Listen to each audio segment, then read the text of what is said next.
C'est gâté. Le président du Niger accuse Patrice Talon et Alassane Dramane Ouattara. Regardons la vidéo. Le président Abdourahmane Tiani n'a pas accusé le peuple béninois. Il a accusé Patrice Talon, l'actuel président fantoche du Bénin. Il l'a accusé d'être sponsor des groupes terroristes qui ont attaqué son pays. Or là, eh bien, Wilfried Léandre Humbedi, lui, essaie de faire comme si c'est le peuple béninois qui a été accusé par, eh bien, le président nigérien, et il essaie de créer une rivalité entre le peuple béninois et le peuple nigérien. Pour qu'on ne se souvienne pas que c'est Talon Patrice, qui est lui-même un ennemi du peuple béninois, et qui est un ennemi du peuple africain, qui est la cible de Tiani. Celui qui a compris cela rentre dans la dimension géopolitique du problème. Et il comprend à quel point ce monsieur Wilfried Léandre Humbedi est dangereux. Celui ou celle qui a compris le principe de cette diversion, le principe de cette tentative de contournement de l'accusation frontale, celui ou celle qui a compris cela mesure le degré de dangerosité de ce monsieur, de Wilfried Léandre Humbedi et de son maître Talon Patrice. Est-ce que vous comprenez? Bon, alors, examinons maintenant le contenu de l'argument de Humbedi. Humbedi dit que le président nigérien accuse le président béninois d'être impliqué dans la déstabilisation subie le 29 janvier parce qu'il est jaloux du Bénin, parce que le Bénin est premier. Moi, je suis juste allé voir les chiffres actuels du Bénin, de la part même des maîtres de Talon. Quels sont les chiffres actuels du Bénin? Il y a un indice très simple qui permet aujourd'hui de savoir si un pays, sur pratiquement 200 pays dans le monde, si un pays, 200 pays environ qui sont classés dans le monde, si un pays a vraiment substantiellement fait progresser sa population. Quel est cet indice? C'est l'indice du développement humain. Le Bénin est 173e pays au rang mondial de l'indice du développement humain. 173e sur environ 200 pays qui sont classés. Est-ce qu'il est premier? Il est premier pays africain. Il est 173e mondial à l'indice du développement humain. L'écrasante majorité de notre population au Bénin, qui est une population d'environ 15 millions d'habitants, l'écrasante majorité de notre population vit encore en deçà du seuil de pauvreté. Mais de qui se moque Humbedi? Il se moque de nous, les Africaines et les Africains du Bénin, qui dans notre écrasante majorité croulons encore dans la pauvreté. Dans notre écrasante majorité, nous ne pouvons pas encore correctement scolariser nos enfants, correctement nous soigner. Nous ne pouvons pas correctement nous déplacer.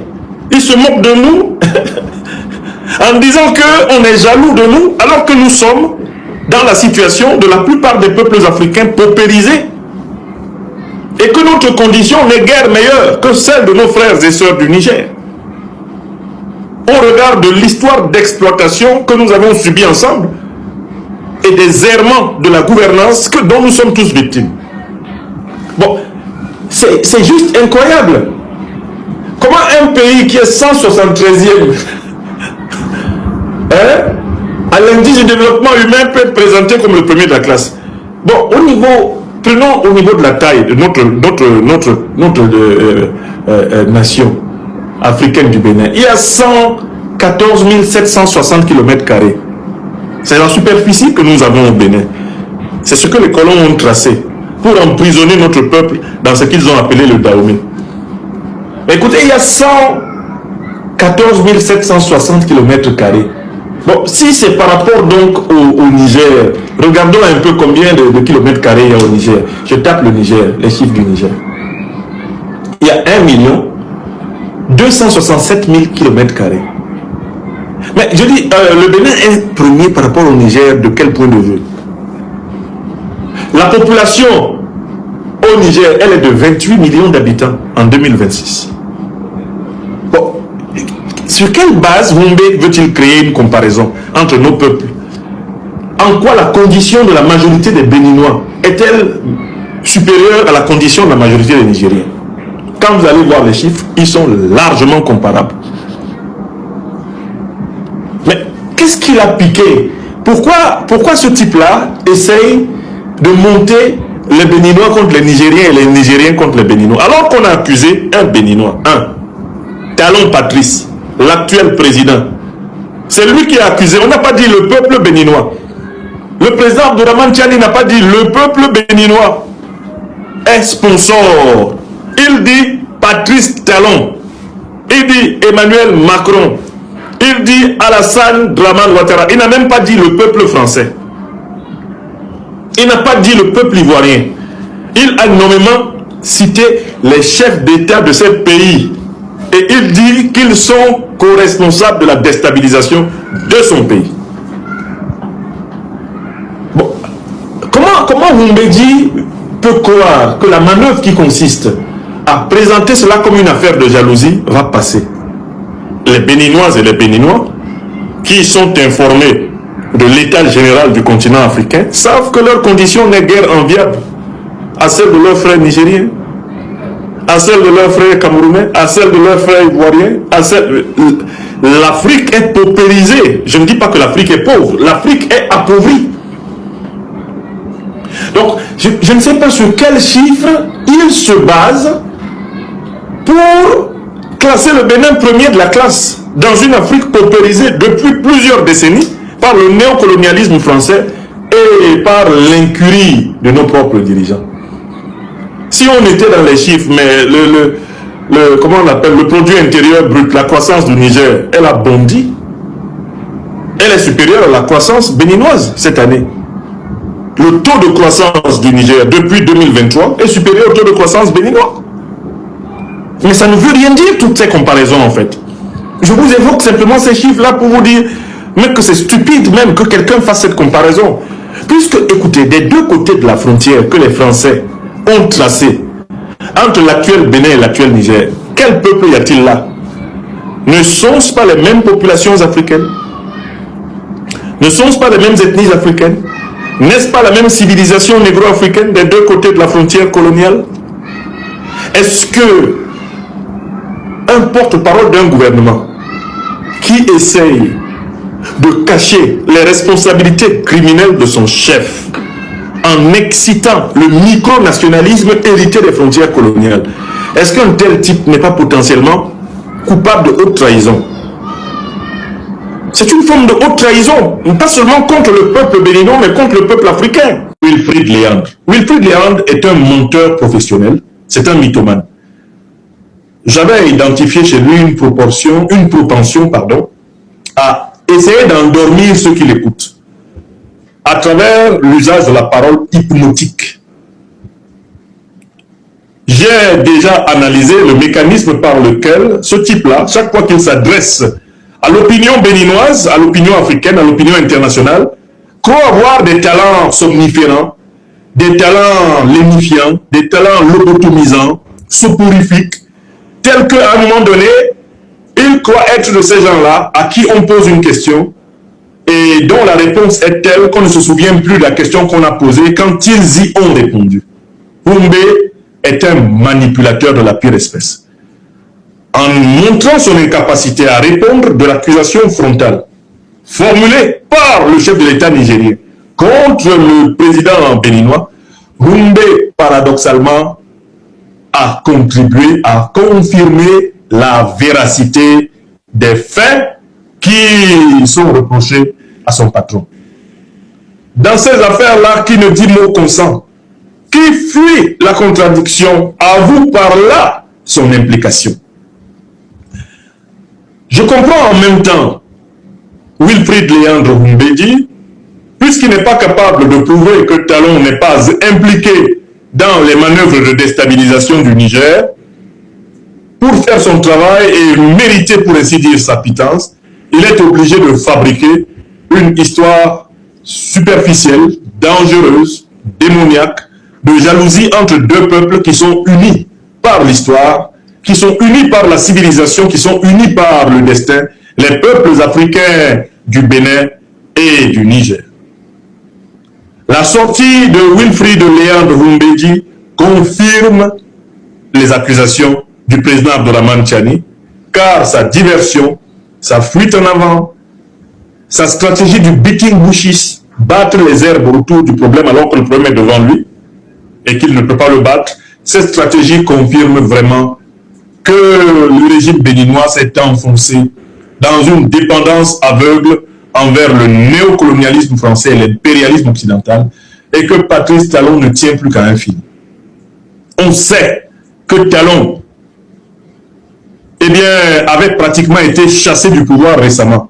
N'eût été l'intervention de son allié néocolonialiste français qui a bombardé l'armée africaine du Bénin et qui a à cette occasion assassiné des Béninois dans leur territoire, dans le cadre d'une opération barbare comparable à celle de l'armée américaine au Venezuela, n'eût été l'intervention barbare de l'armée néocolonialiste française, Talon ne serait plus assis là. Comme il doit son pouvoir à Macron, bien sûr qu'il va s'associer à toutes les manœuvres de Macron pour tenter de reconquérir le précaré, la zone d'influence perdue du néocolonialisme français au Niger, au Burkina Faso et tout naturellement au Mali. Est-ce que vous comprenez? En réalité, désormais, Talon fait les 4 volontés de Macron parce qu'il doit la survie provisoire de son régime à Macron. Il est encore plus dépendant de Macron qu'avant les événements de la fin d'année 2025 qui l'ont vu fuir de toutes ses jambes à l'ambassade de France avant d'être ramené au pouvoir par les soldats français. D'accord? Donc en fait, le Bénin est devenu une sous-préfecture du néocolonialisme français. Cela est encore plus notoire et plus scandaleux depuis que Talon a été sauvé de justesse in extremis des griffes de Tigri par Macron. C'est cette dépendance-là qui s'exprime là par l'indigence, la vacuité de la défense du porte-parole du gouvernement béninois. Moi, mercenaires qui sont partis attaquer l'aéroport de Niamey au Niger. Les voici. Et le général Tchani, il n'a pas marché ses mots. Il a dit leur nom. Les voici. Ce sont eux qui sont là. C'est-à-dire, ces 3 bras cassés ont décidé de prendre des mercenaires. Oui, c'était des mercenaires. Et il y avait même des mercenaires français dedans. Parce qu'il y a un qui a été déjà, la télé nationale du Niger a montré, nous tous on a vu. Ces 3-là ont décidé de prendre des mercenaires, leur donner des armes lourdes, des drones, pour partir attaquer l'aéroport de Niamey. Je ne sais pas si c'est à cause de l'uranium, parce que Orano a dit que l'uranium était là-bas. Tout ça pour 20 minutes. Parce qu'en 20 minutes, les FDS du Niger ont maîtrisé la situation en 20 minutes. 3 bras cassés. Les voici. Le général Tchani leur a apporté un message fort. Il a dit, nous rappelons aux sponsors de ces mercenaires, notamment Emmanuel Macron, Patrice Talon, Alassane Ouattara. Nous les avons suffisamment écoutés à aboyer. Qu'ils s'apprêtent eux aussi à nous entendre rugir. Il a dit, hein, et il allait fort. Oui, 3 bras cassés. Alassane Ouattara, qui dit que lui, les puissances militaires, lui, que ces Ado Moutons ont insulté, piétiné, rabaissé le Mali. Le Mali les a détrônés. UEMOA, Afrique de l'Ouest, en puissance militaire.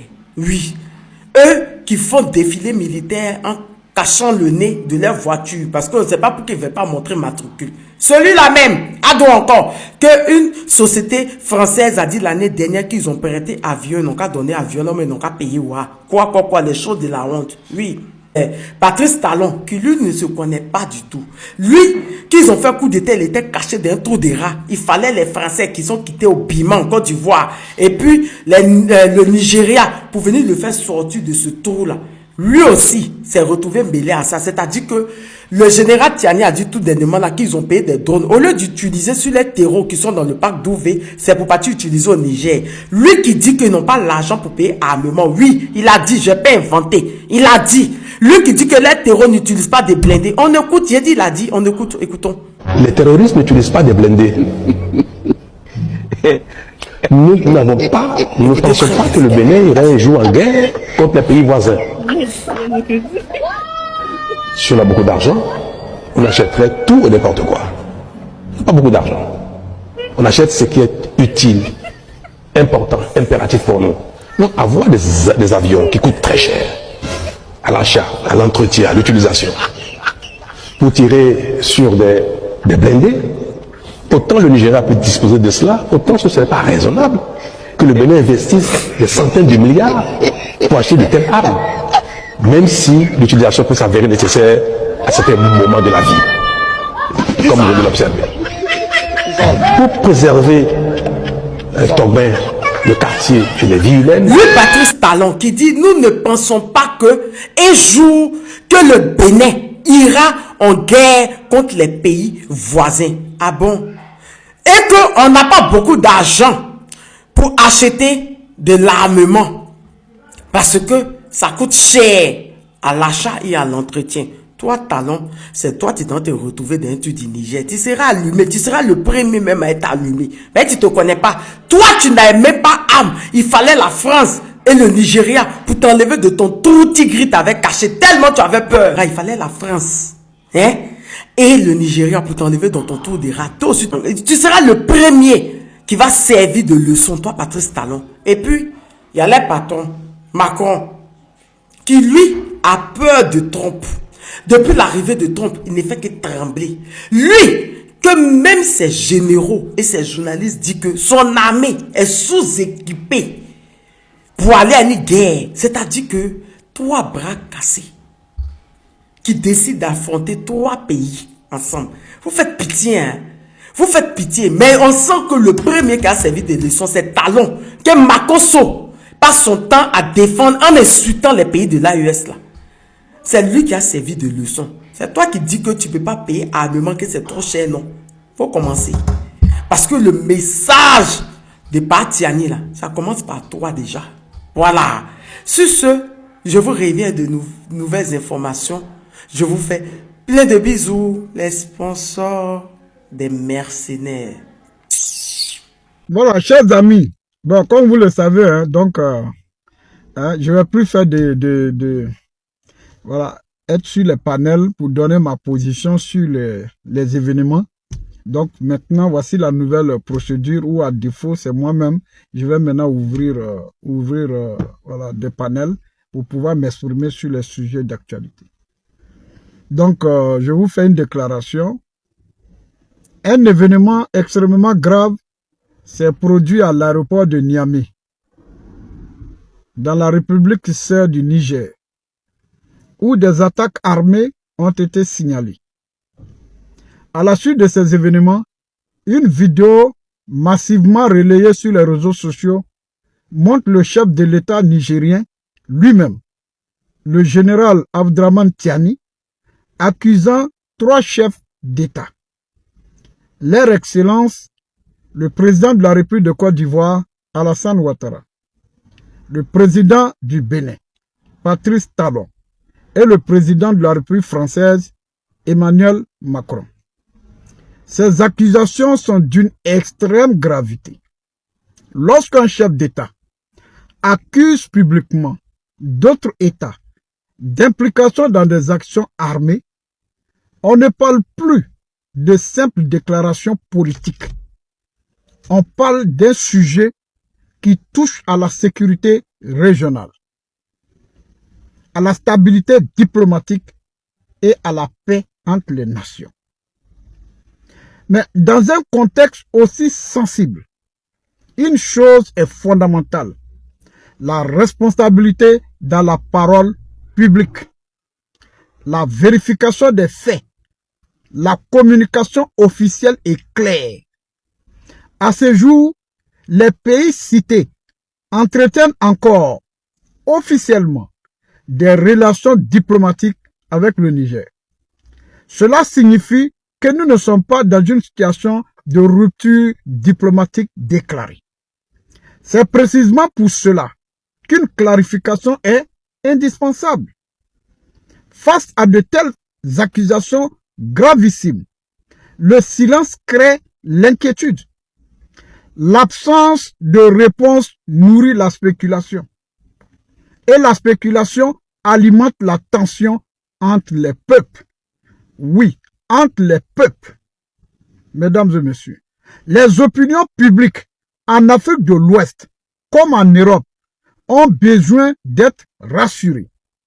Elles ont besoin de savoir quelle est la part de vérité, quelles sont les preuves, quelle est la position officielle des États mis en cause, quelles démarches diplomatiques sont en cours. Dans des moments comme celui-ci, la communication n'est pas un luxe, c'est un outil de stabilité, de paix et de cohésion. Nous ne devons pas laisser les réseaux sociaux devenir la seule source d'information sur des sujets qui peuvent affecter la paix régionale. Les peuples d'Afrique de l'Ouest sont liés par l'histoire, par les familles, par les frontières, par l'économie. Une crise mal gérée peut avoir des conséquences bien au-delà d'un seul pays. C'est pourquoi nous appelons à la retenue dans les déclarations, la transparence dans les enquêtes, le recours aux canaux diplomatiques et une communication officielle claire des États concernés. La sécurité ne se construit pas dans l'accusation publique, mais dans la coopération, la preuve et le dialogue entre États. Dans un monde déjà instable, la responsabilité des dirigeants est d'apaiser, d'expliquer et de protéger la paix sociale. Les peuples méritent la vérité. La région mérite la stabilité. L'Afrique mérite la paix. Comme le disait le président Félix Houphouët-Boigny, nous voulons la paix chez nous et nous la voulons chez les autres. Camara Daouda Di Parigo, activiste politique ivoirien. Je vous remercie. Rien ne va entre le Niger et la Côte d'Ivoire. Oui, vous avez bien entendu. Le président Abdourahmane Tiani n'a pas eu la langue de bois. Il allait très fort. Il a dénoncé suite à l'attaque qui a eu lieu au Niger il y a de cela 48 heures. Les autorités de Côte d'Ivoire ont décidé de convoquer l'ambassadeur du Niger à Abidjan. Selon nos informations, outre cette convocation, les autorités nigériennes aussi réfléchissent à rappeler purement et simplement leur ambassadeur en Côte d'Ivoire. On va d'abord lire le communiqué et nous allons avancer. Communiqué de presse du ministère d'État, ministère de l'Affaires étrangères et de la coopération internationale. Convocation de l'ambassadeur de la République du Niger en Côte d'Ivoire, Abidjan le 30 janvier 2026. Le ministre d'État, ministre des Affaires étrangères, informe que ce vendredi 30 janvier 2026, son Excellence, Madame l'ambassadeur de la République du Niger à Abidjan a été convoqué au cabinet de Madame le ministre d'État. Cette convocation fait suite aux graves propos tenus récemment par les plus hautes autorités nigériennes à l'endroit de son Excellence M. Ouattara, président de la Côte d'Ivoire. Au cours de cet entretien, le gouvernement ivoirien a exprimé sa vive indignation et a condamné avec la plus grande fermeté ces déclarations qui non seulement contreviennent aux usages diplomatiques, mais portent une atteinte grave à l'honneur de la dignité du chef de l'État ainsi qu'au peuple ivoirien. La Côte d'Ivoire, fidèle à sa tradition de dialogue et de paix, a toujours œuvré pour le maintien des relations d'amitié et de fraternité avec les pays de la sous-région. Toutefois, elle ne saurait tolérer que les institutions ivoiriennes soient l'objet d'agissements de nature à compromettre sérieusement la qualité de nos relations bilatérales.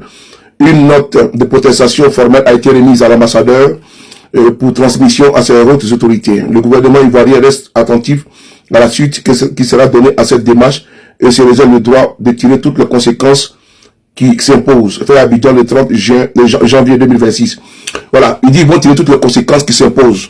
D'ailleurs, je vous informe que les autorités nigériennes vont rappeler purement et simplement leur ambassadeur en Côte d'Ivoire et ce qui est dans les tuyaux en réponse à ça. Donc, je vais vous donner, il y a un paragraphe qui m'a retenu ici. Ils disent que la Côte d'Ivoire, fidèle à la tradition de dialogue et de paix, a toujours œuvré pour le maintien des relations d'amitié et de fraternité avec les pays de la sous-région. Ce paragraphe m'a beaucoup intéressé. Pourquoi je le dis?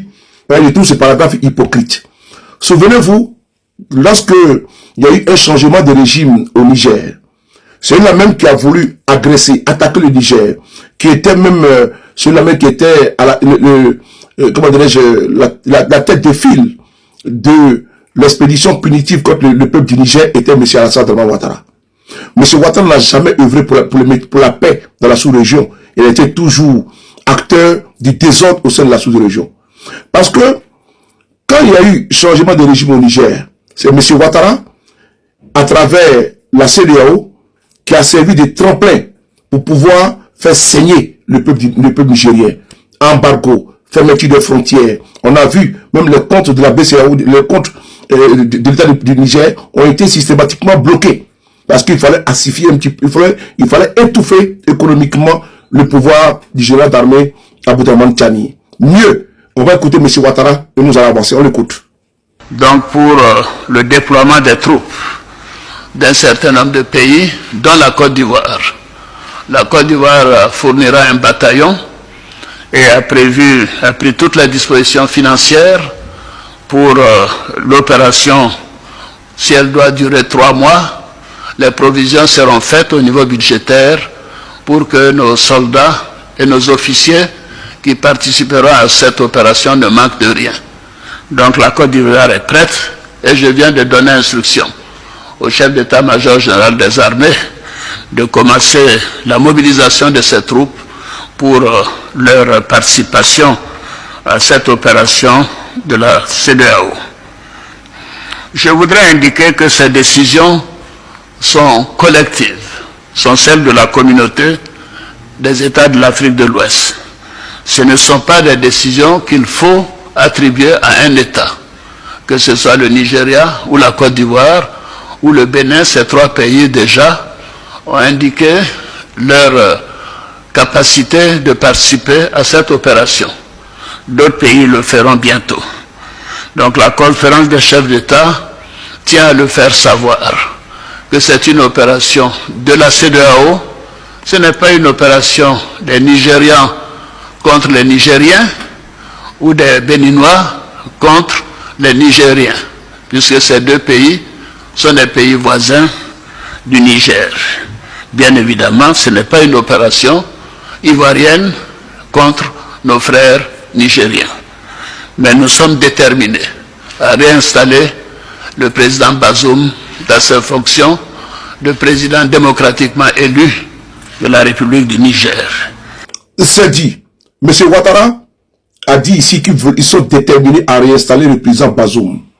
Ces propos ont fait tache d'huile.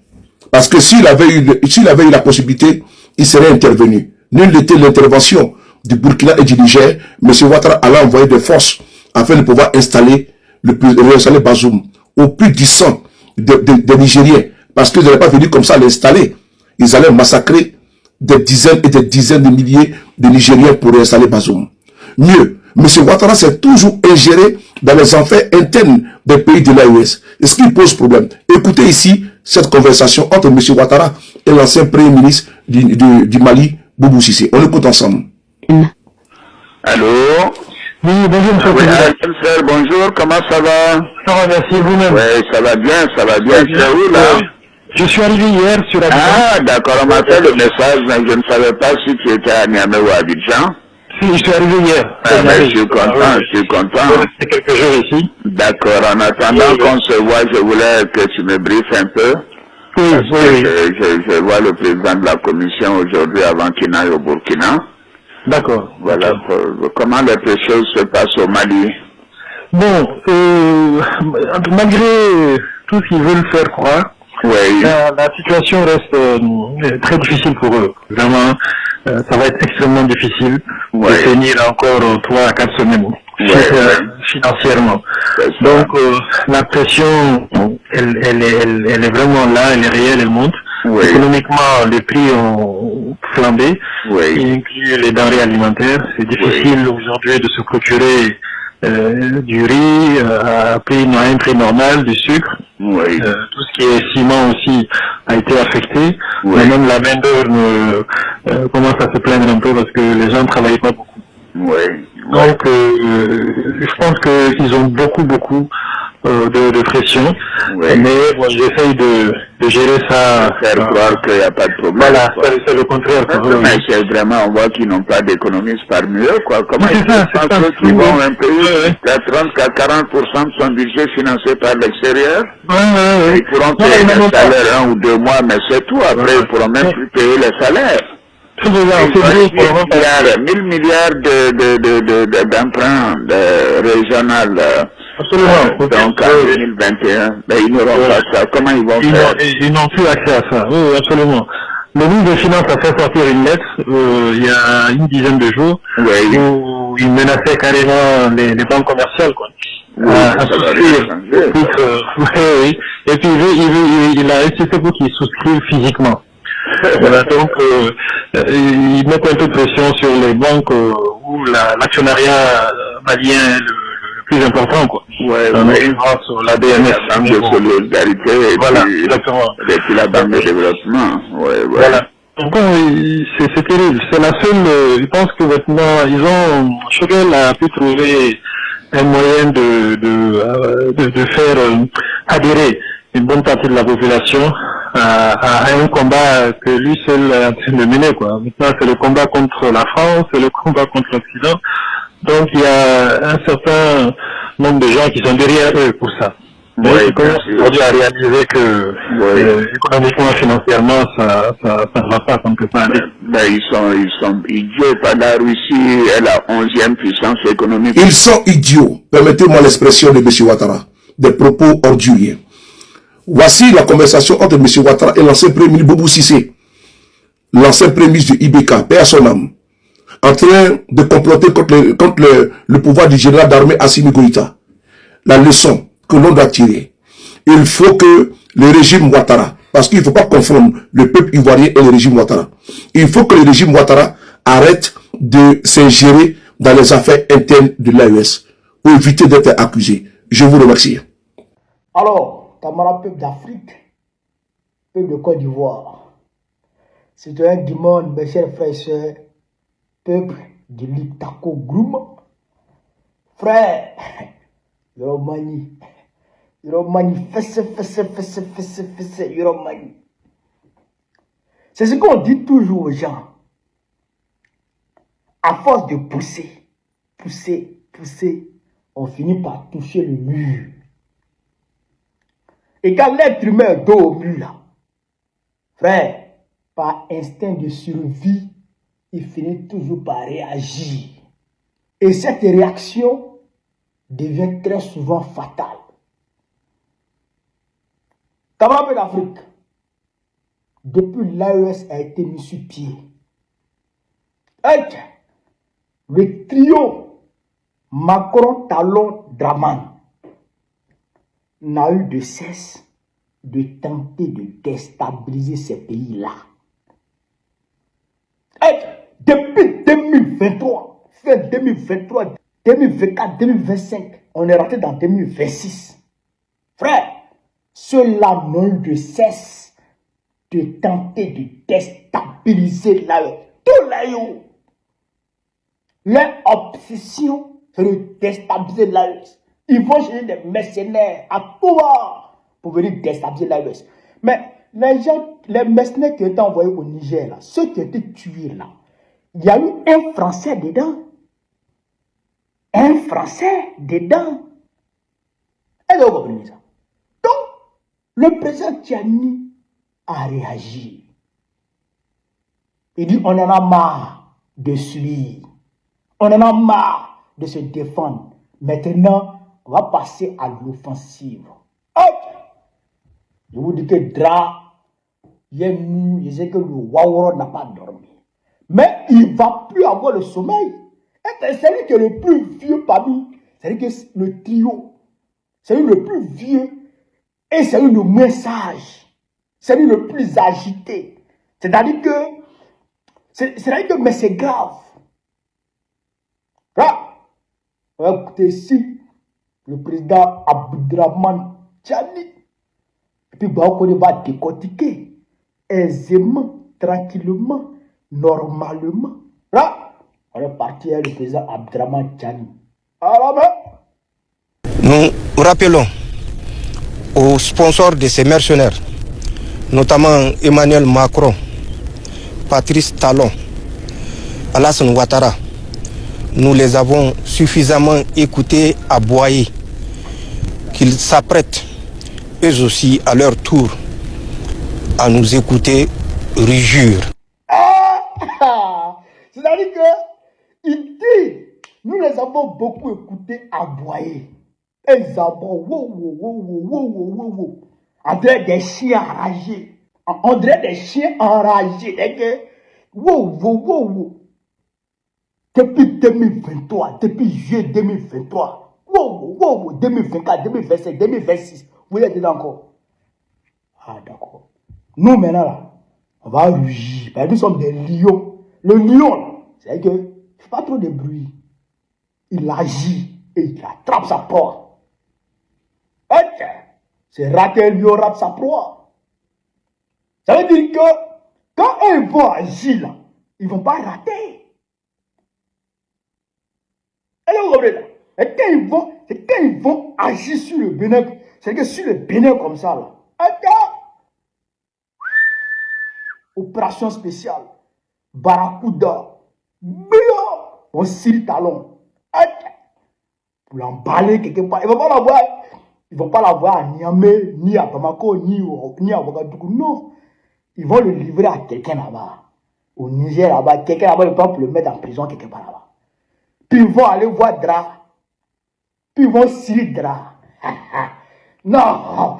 Attends. Non. Président Tchadni, Dra là, si vous l'attrapez, donnez-le moi-même. Moi-même, je viens là-bas, puis vous me donnez, vous me le rendez. Moi-même, je me dis, mais you're a bandit.